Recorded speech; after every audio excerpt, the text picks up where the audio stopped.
Dynamite was a thing. It was on the air. We got to talk about it. April 12th, 2023.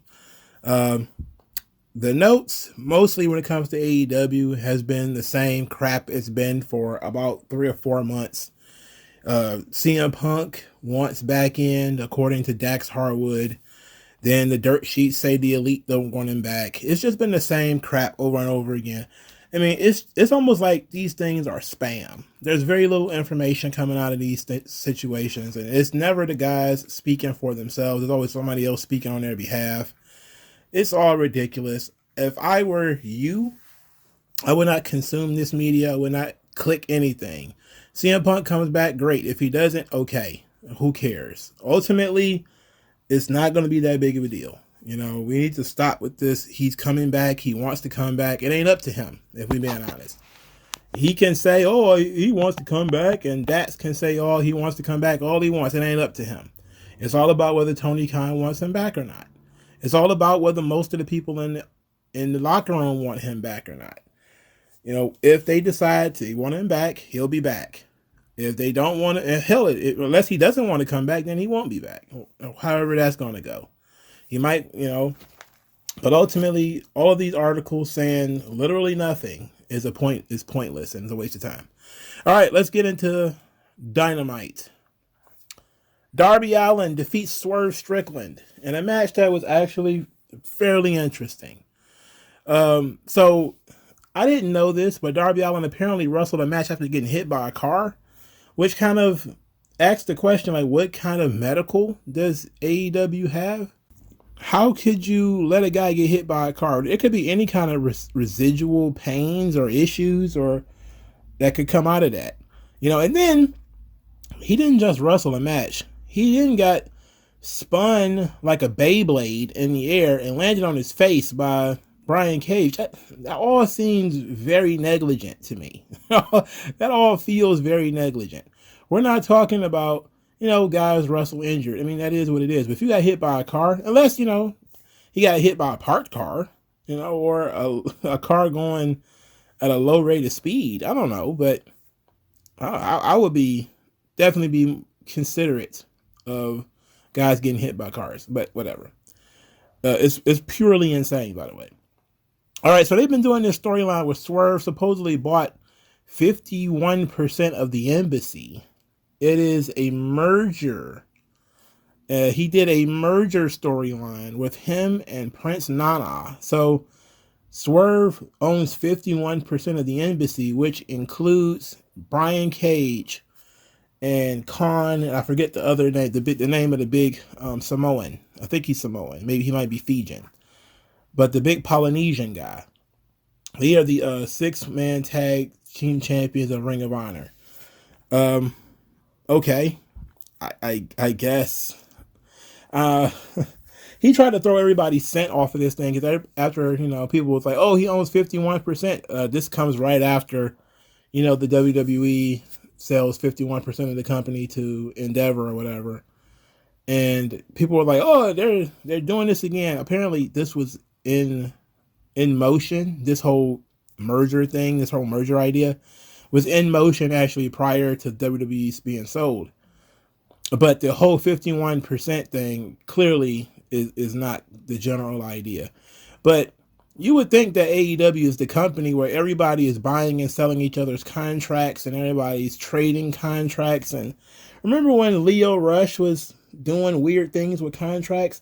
And later on in this episode, the firm was talking about contracts. It's like, yeah, it's almost like people who have no experience being in fights or anything like that. It boils down to massive amounts of bureaucracy in their storylines. Make this stuff pretty damn simple. All right. Anyway, I want to talk about one more thing before we talk about the match. I made fun of Swerve's theme song. Swerve when I drive. Swerve when I drive. But I will say this. The bass line in that song is pretty dope. It reminds me a lot of Twisted Adrenaline Rush. It sounds like it's maybe a slowed down, maybe interpolated version of the same bass line. But the bass line is sinister. I really like it. So I like the song a lot more than I used to. So Darby Allin wins this match with the Last Supper leg lace. and then goes into a long promo segment with MJF. Meanwhile, Swerve Strickland goes backstage and he complains about losing, but says that Darby Allin's victory is a credit to his legacy because he taught Darby Allin everything that he knows, and that all of the mogul affiliates aren't even present yet.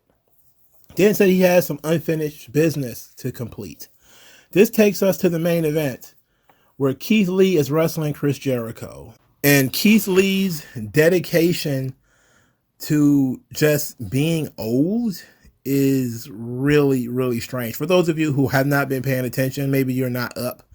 Keith Lee decided to let his hair just go gray as a quote-unquote FU to other people. Everybody's got their own social issues, you know, in wrestling now. That's a thing. I have my social issue that I stand up for. And his issue is being who you are. So he's going gray, and he's decided he's just going to let it be gray. You know, who cares if he looks like, you know, Carl Winslow in the TV Dad commercials, or if he looks like Uncle Phil, or he looks like an aged Kung Fu Panda, or if his head looks like that, whatever, that hamburger cartoon from McDonald's covered in mold. Who knows? This guy just wants to go out there and look old as hell. And it is just crazy to me that he made this decision to go out there looking this way.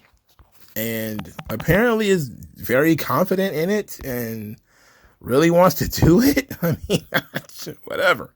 I mean, he looks like he's the same age as LeVar Burton. You know, if it's in a book, the reading rainbow. And I'm watching this thing and I'm like, this is all bad. Him and Jericho are wrestling in cement shoes. Neither one of them can get any speed going. They're talking to each other and it's pretty visible. At one point, Keith Lee catches Jericho in like a bear hug, and he looks like he's about to do like an over the head belly to belly suplex. And Jericho starts throwing these feckless punches in his head, but you can see Jericho's lips moving. So he's like, I'm not taking that bump. I'm not taking that bump. Don't do it. Don't do it. Please don't do it. And then he puts Jericho down. And then Jericho does like a running thing and he do a clothesline or something like that. Like it's pretty ridiculous. This match was awful. This is one of the worst outings I've seen from either one of these guys. It's a shame because generally speaking, I like Keith Lee. I have no idea why he's on this soapbox about looking old. The guy is probably, I think 40 exactly. That's a hard 40. That's a, homeless 40. Jeez, man, look at this dude. He looks like he sleeps under a bridge. Why would he want to go out there and look like that? I have no idea. In any event, Jericho's in his 50s, and he looks less old than Keith Lee. He looks like, Keith Lee's junior. But the reason I'm talking about this match right now is because Swerve attacked Keith Lee during the match, which caused Chris Jericho to win. Apparently, they forgot that this feud was even going on and decided to just restart it for no reason. Because apparently you can do that. You can just stop a feud midway for over a month and then just start it back up out of nowhere. There was no resolution to this feud, so it continuing makes sense. But the fact that everybody went their own way for like a month while they tried to figure out what to do with Swerve about whether they wanted the two gigantic green terrible white boys with him, which they decided against that. So they decided to bring in the minority guys. And then they waited a while to even push that onto the TV screen. Meanwhile, Keith Lee transformed into goddamn Morgan Freeman out there, and it all just went sour. I mean, again, how do you pitch this creatively to anybody?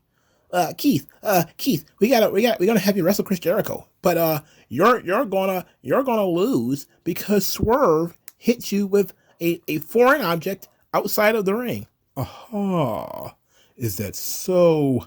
Am I going to wrestle this Christopher Jericho? Will it be a one-on-one confrontation? Is that what you desire, Mr. Khan? I suppose I could do the job for Mr. Jericho, but only if Mr. Swerve Strickland was to hit me with a metal pipe or something of that nature, then perhaps, I mean, come on, man. This guy looks old, bro. Like, this dude literally looks like he was a backup singer for Nat King Cole or something like that. This guy is old as hell. Why is this happening? Why would you put this guy out here like this? Why you cannot, as the boss, pull him to the side and say, man, you look like an old polar bear. You got to do something. You look older than you really are. Why is that important to you? Can you please get some Just for Men? Please. You're being paid to do it. It's not like we're telling you to do this on your own time.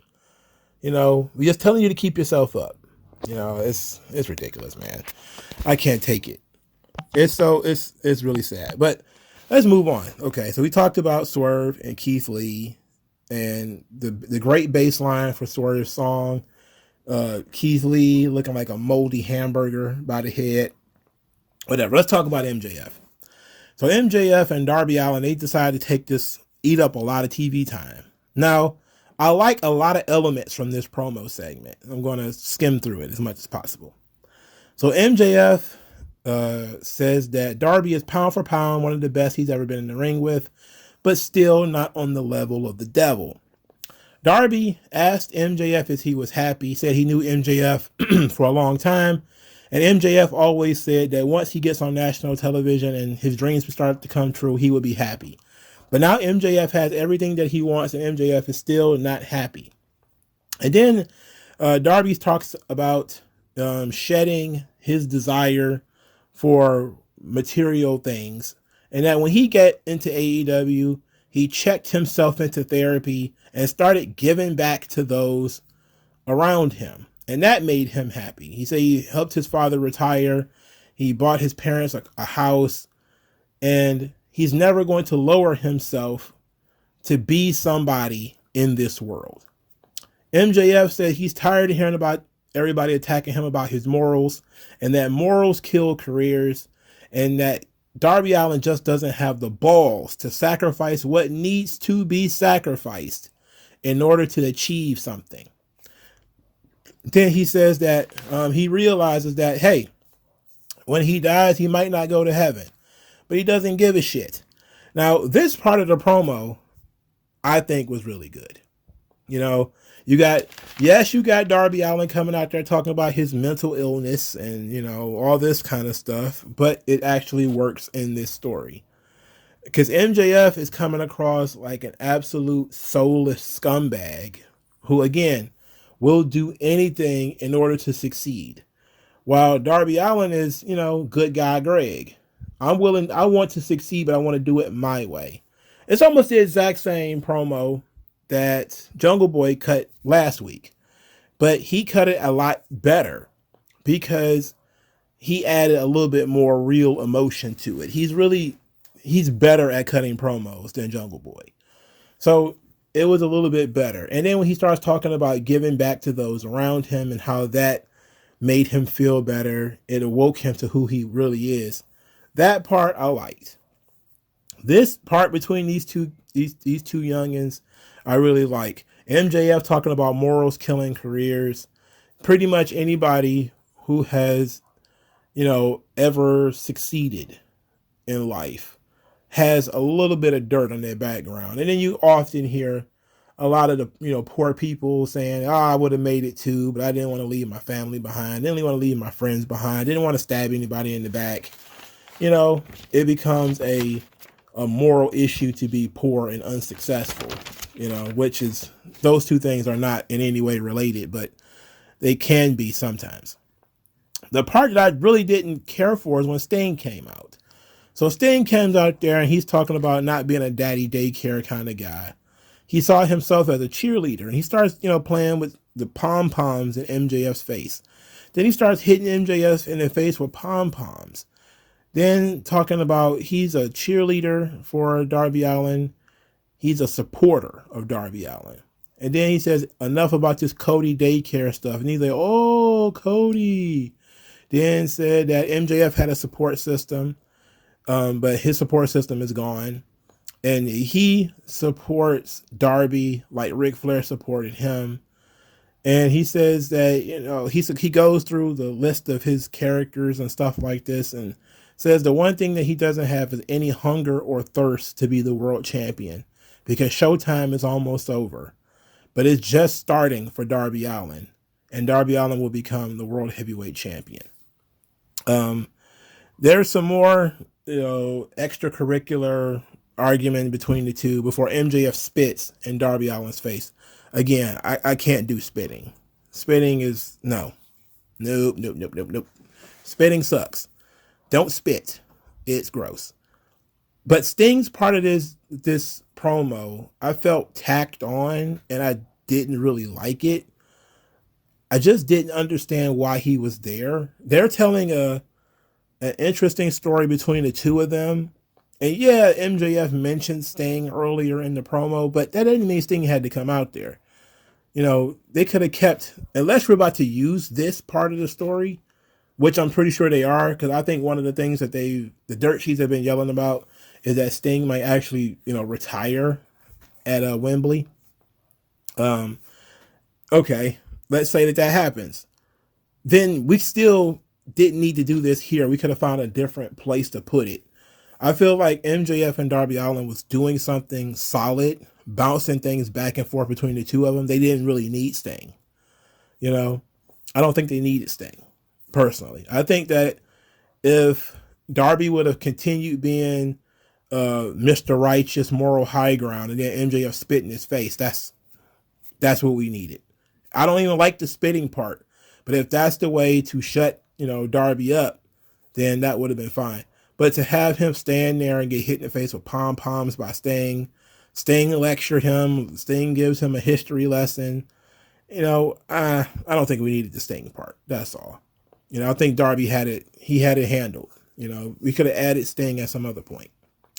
All right, second match on the show.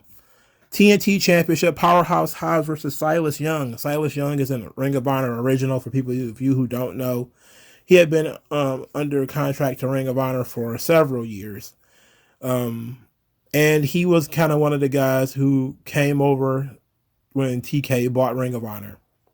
He's a former television champion, if I remember correctly. So they tell the story of Powerhouse Hobbs being gifted a car by QT Marshall, one of the most useless pieces of garbage on this show. And of course, when they have a car or something that they give to the heels, the babyface is going to come to destroy it. So Powerhouse Hobbs squashes Silas Young, which surprises me because I expected this match to be 15 minutes. So Hobbs wins. Great. Hobbs wins in a squash. Absolutely good. So Wardlow comes out there, gets a very mild reaction, then destroys Powerhouse Hobbs' car with a pipe and with, I think, the thing that holds the velvet rope at the movie theater or whatever. Put it through the windshield and then flipped it over with the forklift. Then he jumped out of the forklift because he didn't know how to stop it and let the forklift just keep going. That was hilarious. Meanwhile, while they're doing all this, they're going to powerbomb, they meaning Powerhouse Hobbs, is going to powerbomb, I believe it was Silas Young, off the stage. This led to Wardlow coming out, and Wardlow and Powerhouse Hobbs have to have a pull-apart brawl, which leads to, again, Powerhouse Hobbs fleeing and Wardlow powerbombing. Oh shit! What's the name of that guy again, y'all? Y'all know that guy's name. I don't know his fucking name. Y'all told me he was Bailey's boyfriend. He got powerbombed off the ramp through a table, and that was the end of the segment. And I was just happy to see Hobbs and Wardlow. I think they've done the old bust a car with a weapon thing a couple of times already. I think Wardlow's been gone so long that he has cooled off. Hobbs has definitely cooled off. He's surrounded by absolute bums. Bums to the left of him, bums to the right. This guy just needed one solid manager, somebody to put him over. Not even Stokely, because Stokely likes to cut too many jokes. But if he could have got an MVP or somebody in his corner, that can just, he can stand behind them and flex and make mean faces, and Hobbs could be printing money right now. But instead, he's hanging around, jostling about with QT Marshall. Oh, boy. Oh, hell. That sucks. The fact that he's in the same faction with Bailey's boyfriend. That fucking guy. It's the shits, man. Both Wardlow and Hobbs are suffering right now. They're absolutely suffering. It's really bad. Really bad. I'm just happy to see them. I can't even grade this other than hopefully we get to see more of these guys and they actually do something in the future. Okay. We get a vignette for Jay White and Juice Robinson. I'm about to call him Bruce Robinson, but that's probably a better name for him. He looks like a Bruce. They call themselves Bullet Club Gold. So that means Jay White literally can't do anything except Bullet Club. Because you bring a guy into AEW, he's supposed to be some kind of huge star. You put him up against Ricky Starks, which is not bad. It's not a terrible idea. But then you immediately team him up with the ultimate low card bum in Juice Robinson. I mean, Juice Robinson. The guy who is like the ash shavings off of your grandma's feet is worth more than Juice Robinson. Juice Robinson is terrible. He's awful. He's garbage. Garbage. And useless. And now they decided to pair Jay White up with him. And talking about there's no two better Bullet Club members than these two. And they're the Bullet Club High Rollers. This will be the best Bullet Club era ever. And I was like, man, this was a chance for Jay White to reinvent himself, to do something different. And he's too young to be nostalgia. That's the thing about this Bullet Club garbage, right? This shit been going on since like 2006 or something like that. He is far too young to be nostalgia. This guy's like 30. I'm talking 30 flat. Like, he's a young dude. We should be positioning him in a top spot. Instead, he's hanging out with Juice Robinson. Juice Robinson sucks. All right? The Bullet Club is dead. It sucks. All right. The Bullet Club died a long time ago, but they really died when the Elite left. So it's shocking to me that Jay White, well, I'm not really all that surprised that Jay White isn't in the mix with the Elite, but he could at least be doing something. I mean, what if he was the guy to win the international title, I guess? He could be doing something, but Juice Robinson. That's what they got for him. Juice Robinson. It's sad. Sad. Speaking of the international title, Orange Cassidy versus Buddy Matthews in I can drop you on your head in 8 different ways, but then pin you with a roll-up match. It's ridiculous. There was literally 4 different DDTs that Buddy Matthews managed to survive. One of whom was a DDT off the second rope. Followed immediately by a DDT from a diving mid part. He dove between the ropes and did a DDT. You would think that a move that literally dropped somebody on their head from a high height would be a finish, but it's not. They decided to tell a story of Orange Cassidy orange punching the championship belt 2 weeks ago. And that was going to be the story they were going to tell. Okay. I'm all right with that. So Orange Cassidy couldn't finish the match with his orange punch because of his hurt hand. So he used what's called the mouse trap for a pin combination. Now, the whole thing with the hand story, it works, except for Orange Cassidy continues to mock Buddy Matthews even during this whole match. Like, I think the match had already been on for like 3 or 4 minutes of him selling his hand when he put his hands in his pockets and started doing all that kind of stuff again. Literally makes no sense. But this match was long as hell. And this match was pretty long.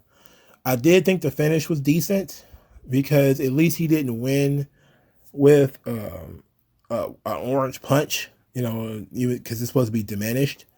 But you would think that the top rope DDT would have done it. That would have been a perfectly acceptable finish. But whatever. The match ends with Orange Cassidy winning and Buddy Matthews on the ropes, perfectly fine. going, I had you beat. I had just a little bit more. It's like, okay, well, look, how many times are y'all going to drop each other on your heads? That's what I want to know. How many more times could you throw a knee strike to the face or him drop you on the head in order for you to win? I mean, really, how did y'all both decide to share the invincible star? So now anybody can just get dropped on the head and get kneed in the face 100 times and we good. I just don't see it. I hate these kinds of matches. Orange Cassidy is still selling his hand backstage when Trent, I'm sorry, and the other guy challenged Aussie Open for the IWGP Tag Team titles for Rampage. Who cares?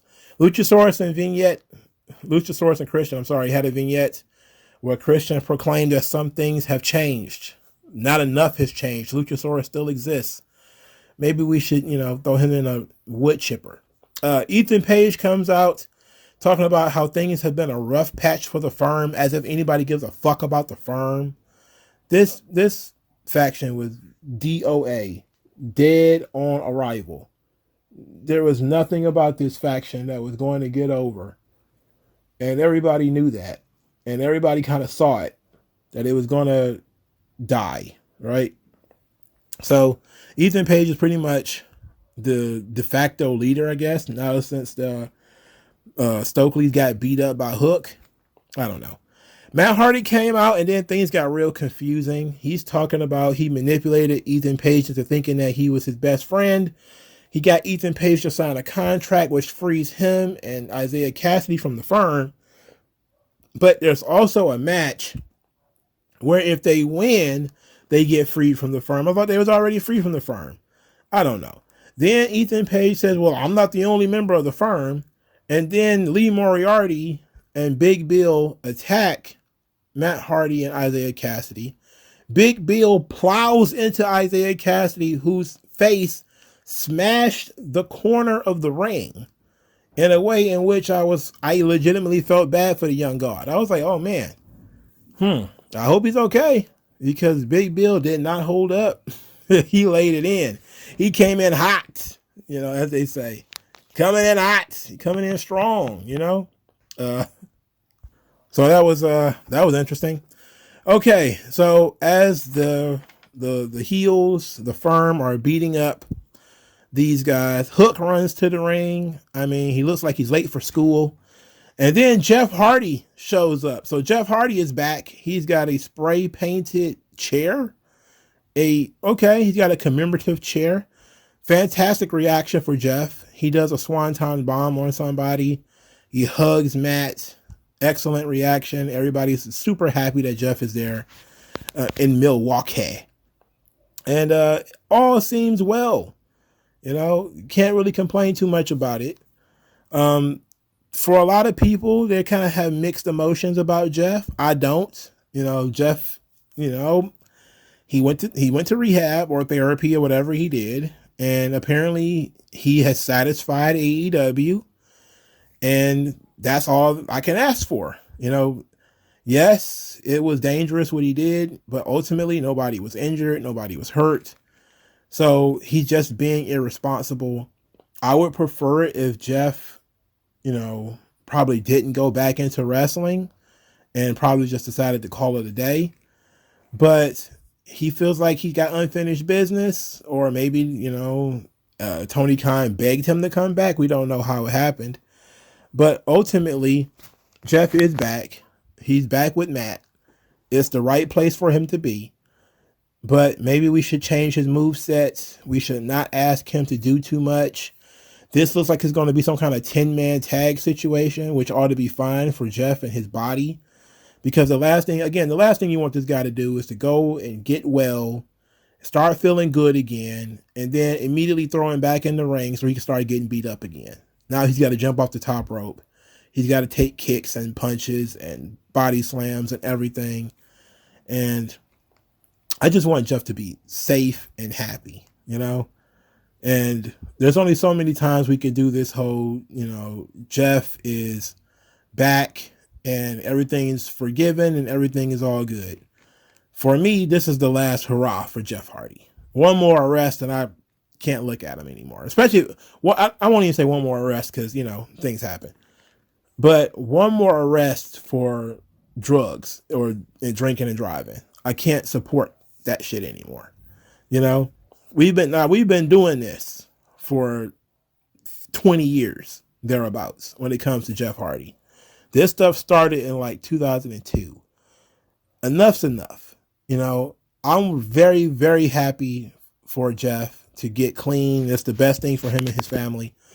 But I was perfectly okay with him walking away, being a bit of a disappointment, but not being somebody I was actively pissed off at.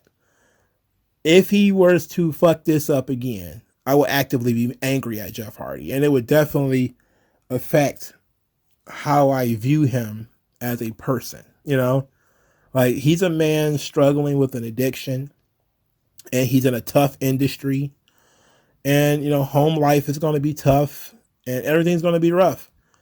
You have your coping mechanisms. I understand that. But we can't keep doing this. At some point, you're just becoming an enabler. So I think Jeff, at this advanced age, as many times he's gone through rehab and lost income and embarrassed his fan base, it's time to stop. Okay? So if he botches this time, I will be on the front line of saying that Jeff Hardy needs to go away. You know? But I do think it's time for him to hang it up. But I'm willing to give it a pass this time because it is Jeff, you know. And we want Jeff to have a happy ending. You know, we want him to have the big moment at the big show where he gets to say goodbye and not be tarnished with drugs and alcohol. I think he's earned that opportunity. But this is not even a second or third chance. This is like a 8th or 9th chance. You know, enough. So this is it as far as I'm concerned when it comes to Jeff Hardy. Monster reaction, though. So good. All right, Kenny Omega cuts a promo. He thanks the AEW office and the fans for their support. He was very upset about what happened to the Young Bucks, saying that they made a promise to handle the Blackpool Combat Club in the ring. But he was mostly upset about Don Callis, saying that Don Callis was his family. And that he would say that next time he saw the Blackpool Combat Club, it would be blood for blood. But that's what they wanted. They want blood for blood. He said when they see him, it's going to be worse than blood for blood. Okay. All right. That sounds dangerous. That sounds epic. He's coming from the sissy slap fight guy, but okay. Next match, Claudio Castagnoli and Jon Moxley versus Michael Nakazawa and Brandon Cutler. This was easily one of the worst matches I've ever seen in my life. Easily one of the worst matches I've ever seen in my life. Moxley and Claudio are just walking through their offense, which is perfectly fine because they're job guys. But this match just continued to go on and on and on and on. And look, it wasn't the squash match that it should have been. It should have been a squash match where they no-sold their strikes, you know, hit their big moves and won. But instead it was the Blackpool Combat Club are sadists. So they want to make everybody bleed and they want to torture everybody. And it just made this match go on and on and on. Anyway, after the match, Moxley called out Hangman Page, called out the Bucks, called out Don Callis, said they're all in the hospital. And that the Blackpool Combat Club is the ones who put the elite in All Elite Wrestling. Then Kenny Omega comes down to the ring, getting their attention. And the Young Bucks attack from behind. So now we got a brawl between the Elite and the Blackpool Combat Club.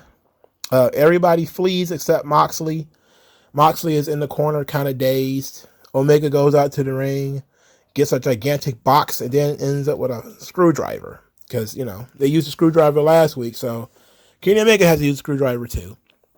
But they were doing their DiCaprio. They were being so dramatic about this thing that Moxley literally sat in that corner for a good, maybe almost 2 minutes as, you know, Kenny Omega showed off the screwdriver and came at him with all the urgency of, you know, Jason Voorhees before Moxley finally fled the ring.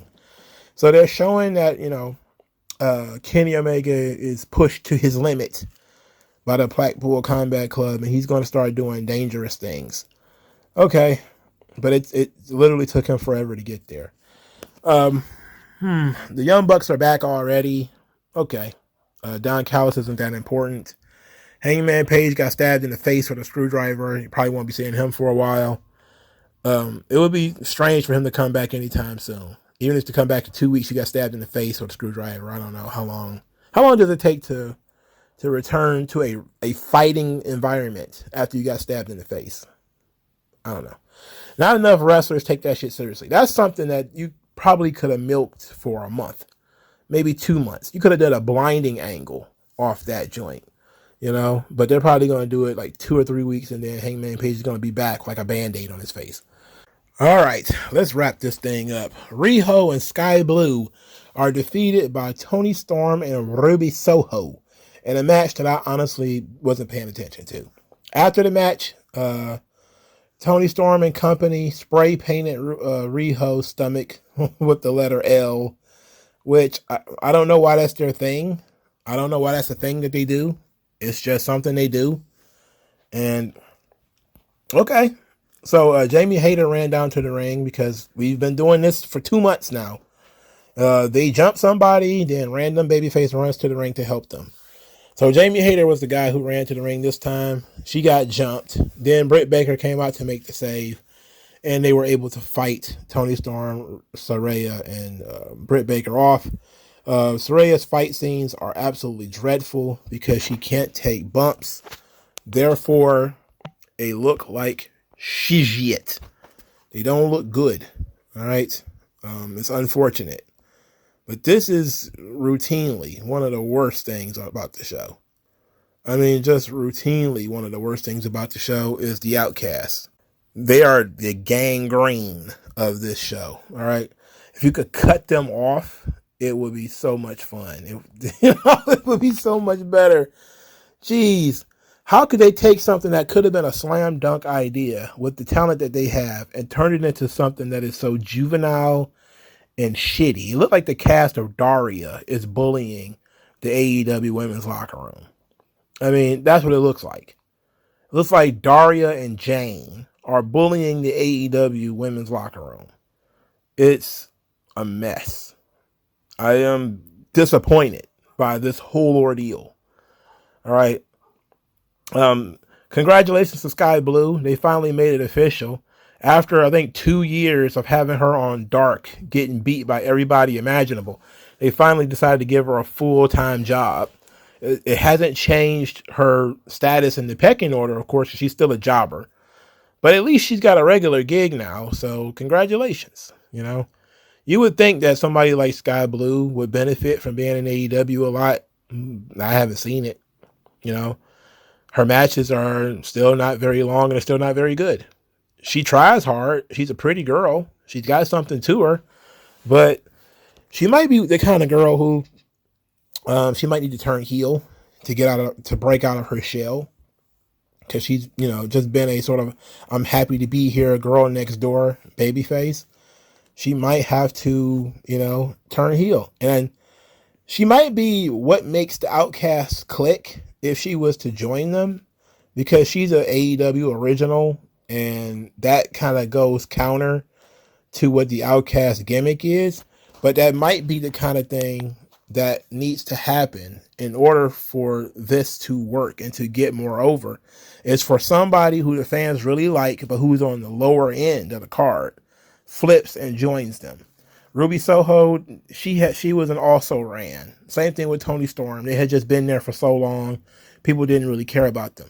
People actually do care about Sky Blue. She gets very good reactions. The crowd generally likes her. But there's no space for her as a top babyface on this roster. So if she can't be a top babyface, she can be a top heel. That top heel box is kind of open, right? So maybe if she turned heel, but it's also that you run that risk that maybe if Sky Blue turned heel, she'll end up like Anna Jay, or she'll end up like Julia Hart, where it's just kind of pretty girl heel, and she's just stuck there. and still not improving. But it's got to be better than what she's doing right now. I would think them signing her to a contract means that they have some idea that they want to do something with this young lady in the long term. You want her around for the long term, obviously for a reason, right? But I think she's lost every match that she's had since she re-signed on the roster. Well, whatever. It is what it is. Now, everybody is speculating about the Wembley stuff. Jericho is talking about how, nobody knows what the attendance is going to be. They're expecting to surprise some people. There's also a lot of talk about Warner Brothers Discovery possibly having their Wembley show on HBO Max. Now that it's the Max, a combined streaming service. It's the consolidated streaming service for HBO and Discovery and all things Warner Brothers. I would say it's a good look for AEW if they were to be sort of the crown jewel for the Max as a part of Warner Brothers streaming service. I'm really kind of questioning why they've never been on there before, why that deal hasn't been made yet to have AEW pay-per-views paid for via HBO, and then just let the audience find it by having HBO streaming service or something like that, instead of doing traditional pay-per-view, which of course you have to pay Fight and you have to pay Bleacher Report and all this kind of stuff. I don't know. I don't know what the conversations are in that realm. Maybe Warner Brothers wants some kind of ownership stake before they do something like that. Or maybe they just don't see the value in it, but which is odd because considering they're giving them more and more TV time, they're about to have 5 AEW television shows, on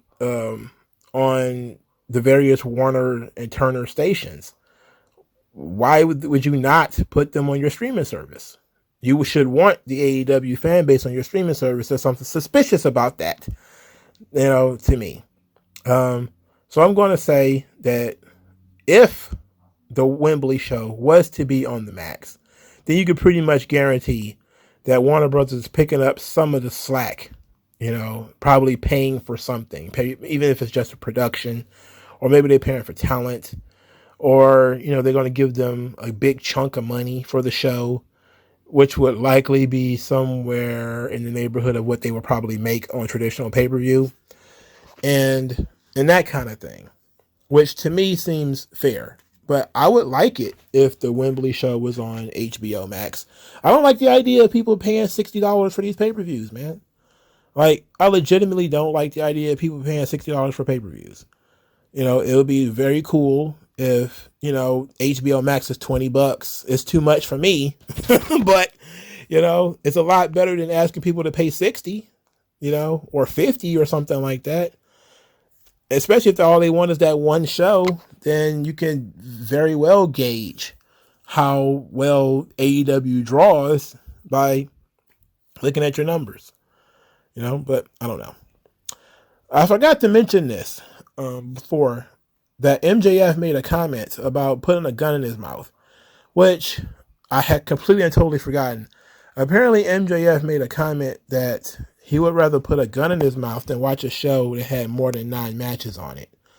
And I was like, wow, 9 matches is a lot. I'm not going to hold you up, but 9 matches is a lot. But this kind of goes to people's deep concern about MJF and his constant talk of suicide and his constant talk of death.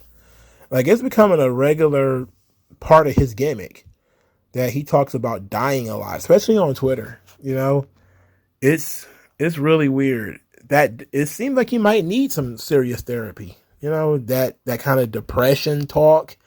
This, I'd rather kill myself than yada, yada, yada. It's like, I don't know. Like, this is a lot for a young guy who has been on top of the business for 2 or 3 years. He might have some serious problems. Hey, look, if I was Tony Khan, I would call him into the office and ask him what's up and ask him to go to therapy. Just take 1 day a week, 2 days a week, go talk to somebody, let me know what happens. And I would make it not a suggestion. I would tell him most definitely, you need to do that. before I let you back on TV. You need to have at least one session before I let you back on TV. Because there's too much talk of death and suicide with MJF. I would definitely, and even if he's being hyperbolic, it's happening too often for somebody like me. Again, I work in the mental health space. We take that kind of stuff very seriously, you know? So I would be like, look, you might need to go talk to somebody. And I'm not saying you got to go every week, you got to take the meds and get the shot and all that kind of stuff. I'm not saying that. I'm saying you might need to go to talk to somebody. You know, why is this always the direction that you seem to go in? The depression, the victimization, the killing of the self. Why is this constant part of your character? Why is this constantly a part of your promos? And, you know, why is this the case? We need to look into that.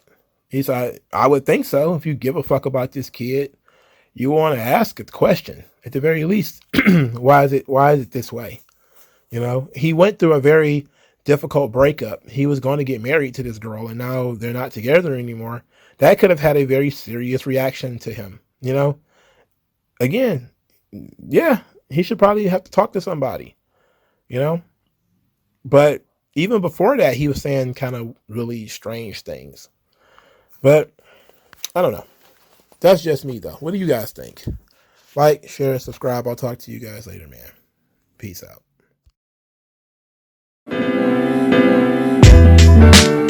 Tell me what's worse than learning all that you led to believe was all horse crap.